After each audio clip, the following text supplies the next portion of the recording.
7-fevral Xumorini Azat Maqsum sapernigi aniq. Azat Maqsum to'g'risida fikrlaring qanaqa? Xo'p, Azat Maqsum yaxshi boyez, UFC'da ham yaxshi janglar ko'rsatgan, barbasi ham yaxshi. Xudo xolisa o'sha Tagir bilan kurashganini ko'rdik, boshqa saperniklar bilan kurashganini ko'rdik. Umumiy oladigan bo'lsa, kurashi juda yaxshi. Sen nima deb o'ylaysan? tayyorlanyapman. Xudo xolisa 7-fevral kuni to'qnashib, kimning barbasi qanaqaligini bila olamizda. Xudo xolisa o'shanga qarab yaxshi tayyorlanyapman.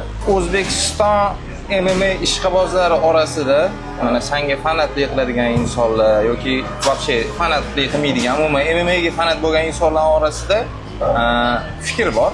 Ramazon Temirovga stoykasi juda ham yaxshi, qo'lda urishi, oyoqda urishi juda ham yaxshi.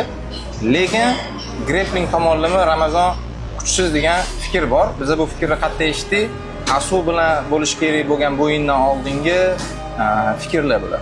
Sen o'zing bu narsaga qanaqa qaraysan? Seni fikring qanaqa o'zingni grappling bo'yicha? Ramazon Temirovni barbasiga shubha bilan qarayotganlarga inshaalloh 7-fevral kuni chiroyli barba qilib, sxvatka qilib, hamma o'sha har xil so'zlarga inshaalloh nuqta qo'yamiz va qo'ldan kelgancha chiroyli barossa qilib ko'rsatamiz. Barbeng to'g'risida aytib o'tding. Endi bitta savol, bu qiziq savol, hammaga qiziq bo'lgan savol. Azat Maqsumni qaysi grappling usuli bilan yengishga harakat qilasan? Qaysi uslub senga yaqinroq, qaysi uslub bilan yengish imkoniyating ko'proq deb o'ylaysan? Men har doim janglarimda ham aytganman, men bu narsa bilan mana bunaqa qilaman deb katta gapira olmayman, hammasi Allohda.